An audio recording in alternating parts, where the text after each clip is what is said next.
아직도 많으니라는 제목으로 함께 은혜 나누겠습니다.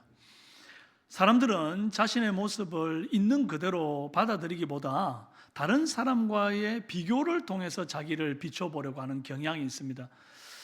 이런 비교의식을 두고 사회학자 쿨리라고 하는 사람이 거울 속에 비친 자기라는 말로 설명을 했어요. 거울 속에 나를 딱 비춰봤을 때 언제나 100% 완벽한 것 같은 사람 손 한번 들어보세요. 고칠 데가 없어, 흠잡을 데가 없어.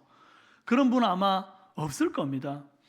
남들은 다 볼 때 야 예뻐, 그 정도면 충분해, 멋있어 이렇게 얘기해도 이상하게 거울 앞에만 서면 어딘가 만질 데가 한 군데 있고 어딘가 좀 이렇게 하게 되잖아요. 여성분들은 뭐 길게는 1시간씩 거울 쳐다보고 있지 않습니까? 남자들이 볼 때는 10분을 만진 거나 1시간 만진 거나 별 차이가 없습니다. 전혀 못 느낍니다. 근데 이상하게 내가 거울을 볼 때는 하여튼 손댈 게 많아 보입니다. 이 열등감의 발로예요.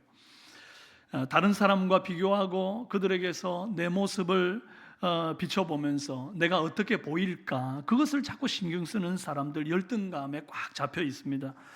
왜 나는 남들처럼 그렇게 번듯하게 살지 못하는가? 그것이 꼭 내 무능함 때문인 것 같고, 혹은 뭐 남편이나 아내나 뭐 잘난 자식이 없어서인 것 같고, 뭐 별 생각이 다 드는 거죠. 이제 그러면 현재 상황에 감사가 없어지고 자꾸 이제 짜증만 생기는 거예요. 예수님은 우리 있는 모습 그대로 받으신 줄로 믿습니다. 누가 뭐래도 넌 가치 있고, 누가 뭐래도 넌 보배로워. 그래서 내가 널 사랑해서 독생자까지 아끼지 않았어. 구구절절 기록해 놓은 내용이 성경 안에 기록되어 있는 것들은 아닙니까? 주님은 70억 인구 가운데 아무에게도 없는 개성을 내게 주시고 누구에게도 없는 독특한 색깔을 내게 입혀주신 줄로 믿으시기를 바랍니다. 그러므로 성도가 열등감에서 벗어나고 위대한 승리를 맛볼 수 있게 되기 위해서는 절대로 보지 말아야 할 것 3가지가 있어요. 먼저 집안의 가문과 배경을 보지 말라는 것을 읽어봅시다. 기드온은 이방민족 미디안의 침략으로부터 이스라엘을 지키기 위한 어떤 특별한 사명을 받아서 주님께 부름을 받습니다. 여호와의 사자가 직접 눈앞에 나타나서 큰 용사여 여호와께서 너와 함께 계시도다, 이런 특별한 부르심을 받죠. 저한테 만약에 주님이 그렇게 말씀하시면 제가 너무 진짜 감사하고 흥분해가지고 주님 이 목숨 다 바쳐서 내가 주님 부르시는 곳 어디든지 달려가겠습니다. 주님 내가 부족하면 그릇을 넓혀서라도 한번 써주세요. 이제 이렇게 해볼 것 같은데, 이게 어이없게도 기드온은 가장 먼저 자신의 가문과 집안을 먼저 보면서 열등감에 사로잡힌 말들을 해요. 사사기 6장 15절 그러나 기드온이 그에게 대답하되 오 주여 내가 무엇으로 이스라엘을 구하리까? 보소서 나의 집은 므낫세 중에 극히 약하고 나는 내 아버지 집에서 가장 작은 자니이다. 기드온이 가장 먼저 바라본 게 뭐죠? 사명을 맡기신 여호와의 권능을 바라본 게 아니고 제일 먼저 바라본 게 자기 집안, 자기 자신 가문의 어떤 연약한 백그라운드, 이거 바라봤단 말이에요. 집안이 좋아야 하나님이 쓰십니까? 인간 가문의 백그라운드에 도움을 받지 못하면 아무 일도 할 수 없는 무능한 하나님이십니까? 그렇지가 않습니다. 만약에 여기에 가문 좋은 사람만 쓰임받는다 그러면 몇 명이나 쓰임받을까요? 제가 예전에 사역할 때 그 목사님들과 함께 식사를 하는 중에 이제 가문 자랑 얘기가 갑자기 나왔어요. 전모 목사님이라는 분이 이제 제일 먼저 이제 스타트를 끊었습니다. 우리 집안은 전몽준 장군 집안이야. 그 녹두 장군 알지? 그러면서 그 유명한 시조가 있는데 새야 새야 파랑새야 녹두밭에 앉지 마라. 녹두꽃이 떨어지면 청포장수 울고 간다. 그 유명한 시조의 녹두 장군은 우리 시조라고 하면서 내가 시대만 잘 타고 태어났어도 녹두 장군은 못 됐어도 콩 장군이나 팥 장군 정도는 됐을 거라면서 뭐 이런 얘기하는 거예요. 그 얘기를 듣던 옆에 이모 목사님이 아이고 뭐 그거 그 정도 가지고 그러느냐고. 우리는 이 남강 이승윤 그 조선 후기 실학자 남강 이승윤 집안이라면서 근데 이분이 신유 박해 때 순교를 당하신 분이, 우리 집안은 이래봬도 순교자 집안이요 이렇게 얘기하는 거예요. 이제 제 차례가 온 거예요. 내가 할 말이 좀 이래가지고 번뜩 떠오르는 게, 우리 집안은 강간찬 집안입니다 그랬어요. 그러니까 그걸 다 지켜보고 있던 박모 전도사님이란 분이, 아이고 목사님들 다 필요 없어요, 우리 집안은 박찬호 박지성 가문이에요 그러더라고요. 그게 다 평정이 돼버렸습니다. 여러분, 누가 자기 집안 자랑할 때 우리 집안은 백정 집안이요, 우리 집안은 머슴 집안이요 하는 분들 본 적 있습니까? 저는 지금까지 살면서 양반만 만났지 한 번도 뭐 노비 출신이라는 분을 만나본 적이 없습니다. 입만 열면 다 뭐 성골 아니면 진골이죠. 그 밝힐 길이 없다고 너무 막 던지시는데 조사해 보면 다 나옵니다. 가문 따지고 문벌 따지는 거 주님은 기뻐하지를 않습니다. 디도서 3장 9절에 보니까 어리석은 변론과 족보 이야기와 분쟁과 율법에 대한 다툼은 무익한 것이요 헛것이니라 그렇게 말씀합니다. 또 고린도전서 1장 26절에 형제들아 너희를 부르심을 보라, 육체를 따라 지혜로운 자가 많지 아니하고 능한 자가 많지 아니하며 문벌 좋은 자가 많지 아니하도다. 하나님께서 세상의 천한 것들과 멸시받는 것들과 없는 것들을 택하사 있는 것들을 폐하려 하시나니 이는 아무 육체도 하나님 앞에서 자랑하지 못하게 하려 하심이라 그랬어요. 여러분, 문벌 좋은 사람 그거 많지도 않을 뿐더러 있어도 자랑 말고, 또 문벌 없다고 열등감 느끼지 말라는 거예요. 하나님의 역사는 집안의 어느 정도인가 이런 것 가지고 전혀 역사가 좌지우지 되는 것이 아니라는 거예요. 하나님의 역사는 뼈대 있는 집안이라고 막 힘있게 임하고 골다공증 집안은 안 임하고 이런 게 아니라는 겁니다. 천한 것, 멸시받는 것, 없는 것들을 택하사 있는 것들을 부끄럽게 하신대요. 그러면은 천하고 멸시받고 없는 건 오히려 더 유익해요, 무익해요? 유익한 거죠. 주님 손에 들려 쓰임받기에 딱 좋은 모양인 거예요. 할렐루야. 그래서 내가 너무 잘나면 오히려 불안해야 됩니다. 내가 너무 잘나서 하나님이 안 쓰시는 거 아닐까? 그 성도는 좀 가치가 달라야 된단 말이죠. 그리고 부족하면 부족할수록 더욱더 주님 앞에 나와서 하나님, 내가 부족하니까 주님이 저 쓰시기에 딱 좋습니다. 나 같은 거 들어서 하나님이 힘있게 쓰시면 주님의 이름이 더 영광 받으실 거예요. 하나님 저 한번 써주세요. 할렐루야. 열등감을 떨쳐버리고 담대하게 나가는 저와 여러분 되시기를 바랍니다. 성도가 열등감에서 벗어나 위대한 승리를 누리기 위해서는 보지 말아야 할 또 하나가 있는데, 내 소유의 많고 적음을 보지 말라는 것입니다. 읽어봅시다. 오늘 우리가 읽은 본문은 너무 잘 아는 기드온의 300용사 뽑는 본문이에요. 어느 날 미디안 사람과 아말렉 사람과 동방 사람들이 연합군을 이루어가지고 13만 5천 대군이 모여가지고 이스라엘을 치러 왔습니다. 그러니까 얼마나 위기입니까? 이스라엘 골짜기라는 곳에 사람들이 집결을 했는데 어마어마한 거예요. 12절에 보니 미디안과 아말렉과 동방의 모든 사람들이 골짜기에 누웠는데 메뚜기의 많은 수 같고 그들의 낙타의 수가 많아 해변에 모래가 많음 같은지라. 그래, 얼마나 많습니까? 얼마나. 이스라엘에게 위기가 닥쳤습니다. 이 위기 상황에서 여호와께서 기드온을 사사로 지목했기 때문에 이제 기드온이 용기를 내어서 나팔을 불어 병사를 모집합니다. 그랬더니 여기저기 흩어 살던 아비에셀 족속, 므낫세 지파, 또 스불론과 납달리 지파 사람들이 이스라엘 골짜기로 모여들기 시작했습니다. 다 모인 수를 보니까 3만 2천 명이에요.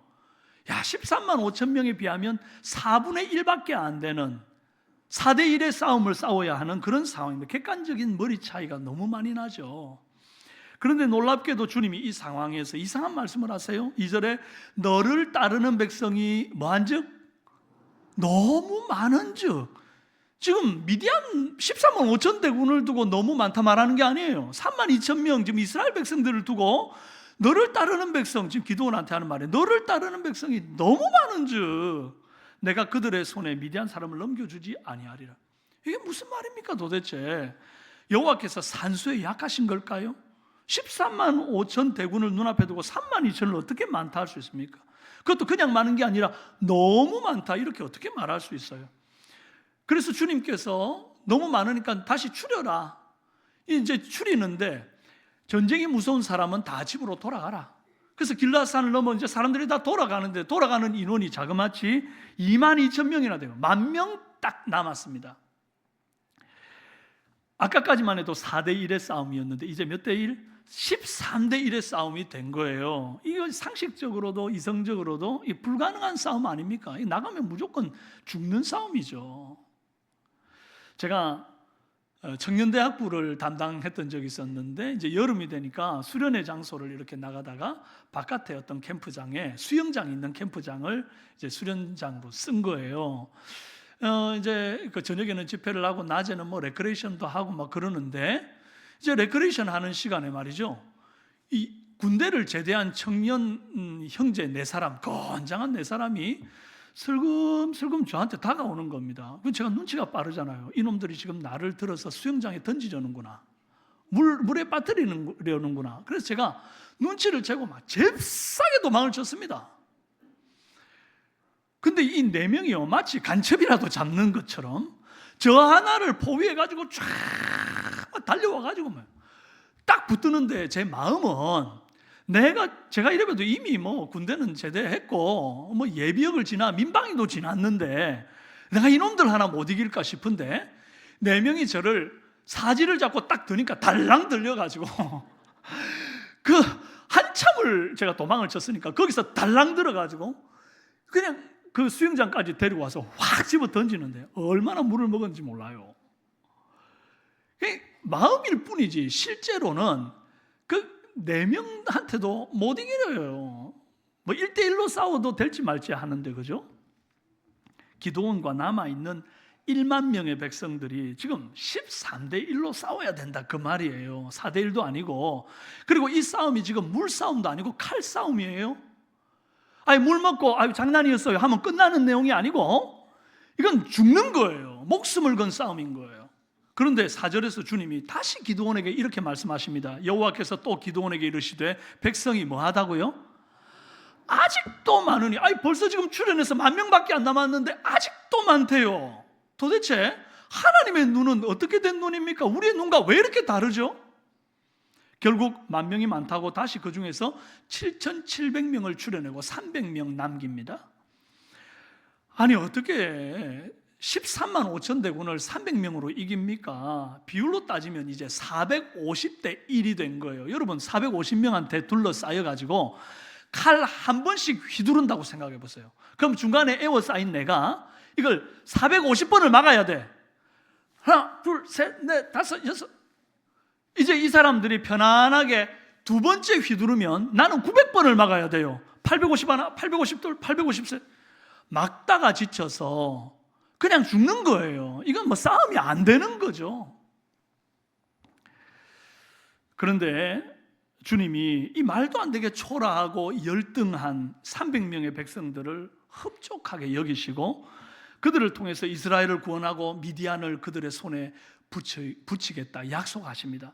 그리고 실제로 300명으로 13만 5천 대군을 이기세요.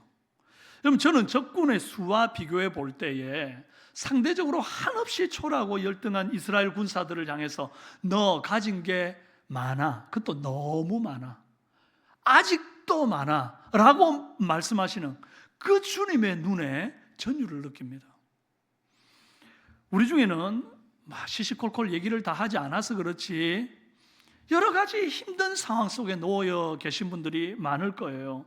실력도 없고 남들하고 비교했어요. 저 사람들은 뭐 가진 게 이것도 있고 저것도 있고 뭐 참 많은 것 같은데 나는 나이가 이 나이 될 때까지 뭐 했을까? 뭐 이것도 없고 저것도 없고 돈도 없고 건강도 없고 자식도 뭐 내세울 만한 것도 뭐 실력도 뭐 핸디캡 투성인 거죠. 없는 것 투성인 거예요. 있는 것보다 없는 것이 먼저 보이는 거죠. 그럴지라도 열등감을 가지면 돼요? 안 돼요? 안 돼요. 450대 1도 거뜬히 제압하시는 하나님이 우리 하나님인 줄로 믿습니다. 할렐루야. 주님은 부족한 저와 여러분을 향해서 말씀하십니다. 동구가 네가 보는 거하고 달라. 네가 지금 가진 게 너무 많아. 아직도 많아. 이렇게 주님이 보신다는 거예요. 오늘 우리 주님의 눈으로 서로를 한번 축복했으면 좋겠습니다. 가지신 게 너무 많군요. 자, 좌우로. 예. 이렇게 말하면서도 좀 씁쓸한 분 계시죠? 한 번 더 하겠습니다. 아직도 많군요. 자, 예. 아직도 많아요. 아직도 많아. 자, 마지막으로 우리가 보지 말아야 할 것이 있는데, 나의 신분과 타이틀을 보지 말라는 거예요. 읽어봅시다. 제가 말씀 묵상하다 깨달은 것이 있습니다. 기드온의 300용사라는 말을 우리가 종종 쓰지 않습니까?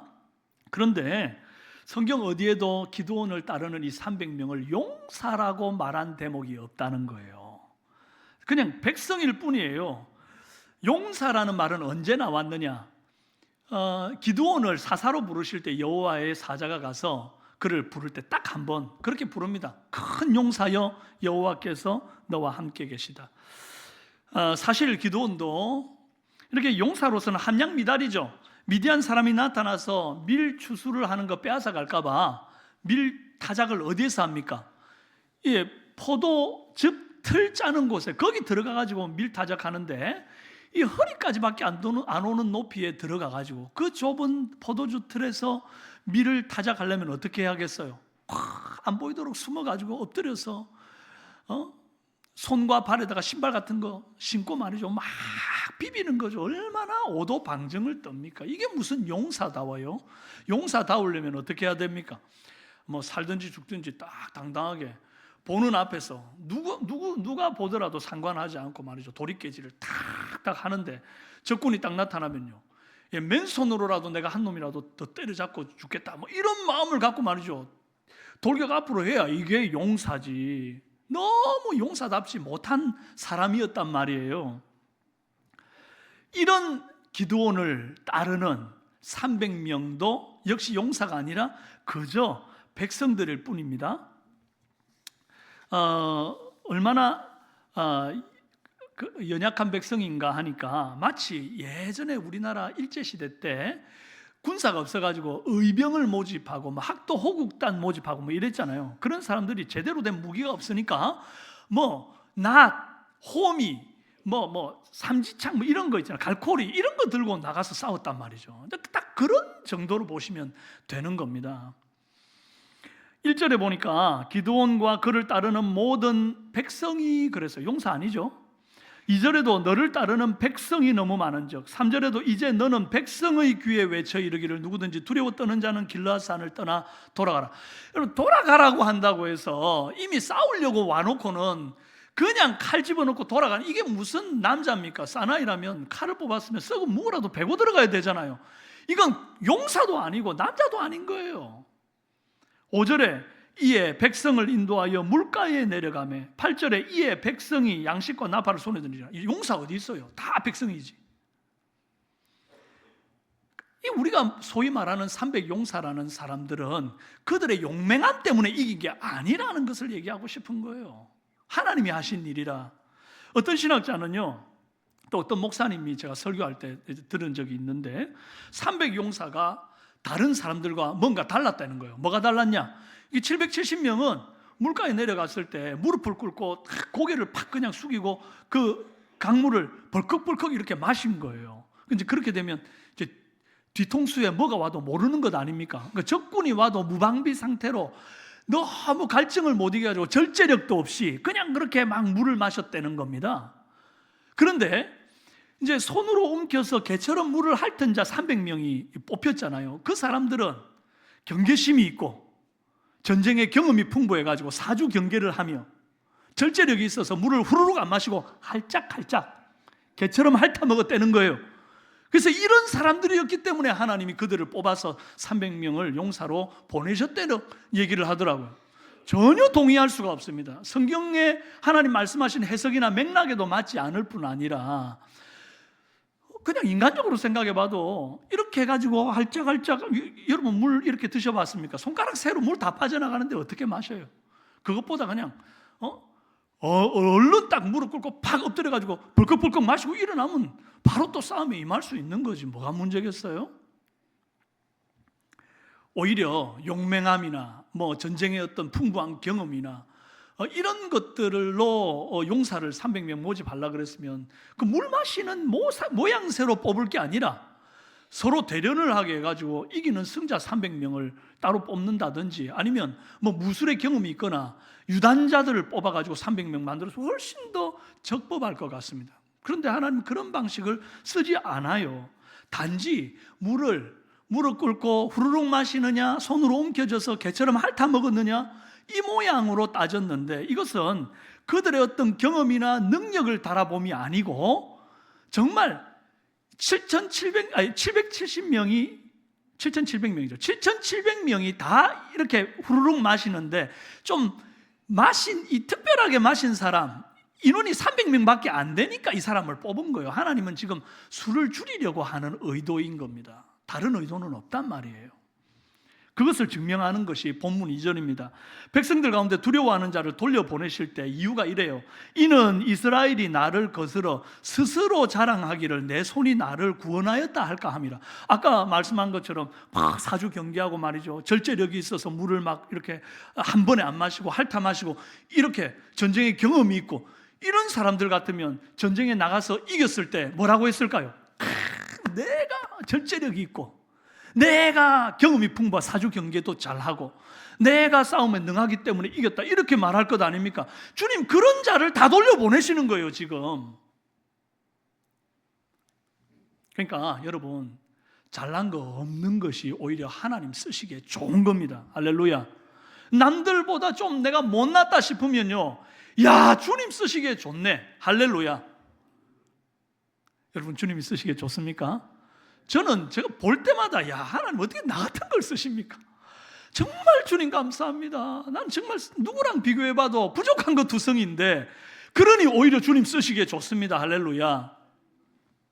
내가 용감해서 아니고, 내가 발이 넓어서 아니고, 내가 힘이 있어서, 내가 기술이 좋아서 승리했다는 그런 교만함을 원천 봉쇄하기 위해서 택함 받은 그냥 300명, 그저 물 마시는 모양새가 좀 달랐던 사람을 뽑아서 사용하셨던 거예요. 그런데 주님이 이 뽑은 300명이 뽑아놓고 보니 아주 강한 능력이 하나가 있어요. 그게 뭔가 하니까 순종의 능력입니다. 받아합시다. 순종의 능력. 이걸 좀 원색적으로 다른 말로 하면 맨 땅에 헤딩하는 능력이라 말하고 싶어요. 따라합시다. 맨 땅에 헤딩하는 능력. 뭐 아무것도 없어도 하나님 말씀만 붙들고 그냥 나가는 거, 그런 거예요. 주님이 이제 말은 안 해서 그렇지 300명 뽑아서 13만 5천 대군과 싸우라는 말은 450대 1로 싸우라는 말이잖아요. 그런데 이 황당한 말씀을 듣고도 한마디 토를 다는 이가 없습니다. 하나님, 너무 상식적이지 않아요? 저를 지금 총알바지로 쓰시려는 겁니까? 이거 너무하지 않습니까? 불평하는 이가 하나 없습니다. 또 하나님이 그들에게 전쟁에 쓸 무기를 지어주시는데, 왼손에는 횃불을 들라 하고 오른손에는 칼을 잡아야 되잖아요. 오른손에는 나팔을 들라 그럽니다. 그러면 칼은 무슨 손으로 잡습니까? 하나님, 칼 잡을 손을 주세요. 그렇게 말하는 이가 하나도 없습니다. 주님의 말씀이라면 내 이성과 상식에 안 맞아도, 경험에 전혀 맞지 않아도 죽으면 죽으리라 하고 순종하며 나아가는 사람들이 이 뽑힌 300명이었습니다. 하나님은 이런 사람들을 따로 세워서 위대한 승리의 주역으로 만들어 가시는 겁니다. 그들이 잘나서가 아닙니다. 하나님이 능하셔서요. 할렐루야. 사랑하는 여러분, 세상이라는 전장에서 싸울 때 내가 너무 무력하다고 느끼시는 분 있습니까? 시편 8편 2절에 주의 대적으로 말미암아 어린아이들과 젖먹이들의 입으로 권능을 세우시며 이는 원수들과 보복자들을 잠잠하게 하려 하심이니이다. 할렐루야. 여러분, 가문도 없고 백도 없고 가진 소유도 없고 그럴싸한 무기도 없다고 여기시는 분 괜찮습니다. 잘 됐습니다. 이제 하나님 쓰시기에 딱 좋습니다. 이 자리에 지금 청년들이 꽤 계시는 것 같은데요, 우리 청년들 취업만 놓고 생각하면 항상 이 주눅이 드는 사람들이 있습니다. 그럴 필요 없습니다. 내게 주신 하나님의 은혜가 족합니다. 이미 있는 것으로 충분합니다. 많습니다. 너무 많아요. 심지어 아직도 많아요. 근데 자꾸 부족하다고 뭔 스펙을 하나 더 추가하고 뭔 이력서 한 줄 더 넣으려고 그렇게 발버둥을 칩니까? 물론 뭐 일하지 마라, 공부하지 마라, 자기 따지 마라는 얘기가 아닙니다. 할 만큼 했으면 됐어요. 자꾸 부족하다 생각하지 말고 믿음의 눈 크게 뜨고 여러분을 귀하게 받아주는 곳에 이렇게 한번 도전해 보는 겁니다. 내 생각과 다른 하나님의 인도하심이 있어요. 할렐루야. 부족할수록 하나님이 쓰시기 좋다는 것을 기억하십시오. 오늘 말씀을 통해서 우리가 깨달아야 할 것은 가문이 별로고 집안에 빽이 없어도 무기가 아무리 형편없어도 객관적인 전력이 딸려도 450대 1이어도 그래서 누가 봐도 질 것 같아도 하나님의 손에 붙들리면 이긴다는 거, 이거 하나 아주 원색적인 복음, 꾸밈없는 복음, 이 복음을 여러분 가슴에 품으시기를 주님의 이름으로 축원합니다. 사랑하는 여러분, 지금 내게 있는 것이 적다 말하지 마십시오. 주님 내게 주신 은사, 내게 주신 가정, 내게 주신 자녀, 내게 주신 물질, 내게 주신 지금 요만큼의 지혜, 부족하면 더 달라고 기도하십시오. 후히 주시고 꾸짖지 아니하시는 하나님께서 넉넉히 주실 것입니다. 그런데 자꾸 부족하다고만 하지 마십시오. 거머리에게는 두 딸이 있는데 다고 한다 그랬습니다. 우리는 거머리가 아닙니다. 하나님이 우리에게 풍성하게 넉넉하게 주셨는데 심지어 독생자까지 주셨어요. 아들까지 주시니까 어찌 그 아들과 함께 우리에게 더 좋은 것을 은사로 주시지 아니하시겠느냐. 할렐루야. 무엇이든지 구하는 대로 주시는 하나님 믿고 당당하게 세상을 향해 눈 부릅뜨고 나아가는 저와 여러분 되기를 바랍니다. 여러분 자녀들에게도 그와 같이 도전하시기를 바랍니다. 자꾸 누구하고 비교해가지고 너는 왜 이렇게밖에 안 되니, 너는 왜 이게 못하니, 그런 얘기하지 말고 너 지금 충분하다, 너 이 정도면 족하다, 하나님 손에만 들려라. 할렐루야. 요한일서 5장 4절 5절 말씀 큰 소리로 함께 읽습니다. 시작. 대저 하나님께로서 난 자마다 세상을 이기느니라. 세상을 이긴 이김은 이것이니 우리의 믿음이니라.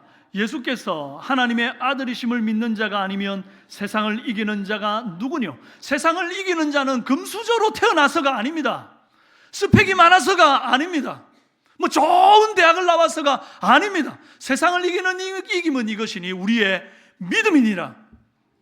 예수가 나의 주님이신 것을 고백하는 자가 아니면 누가 세상을 이깁니까? 그렇다는 것은 저와 여러분은 이미 세상을 이겨놓은 사람들이라는 것을 믿으시기를 바랍니다.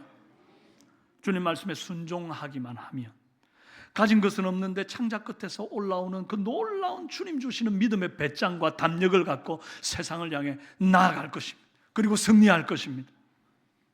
단순한 신앙 품으십시오.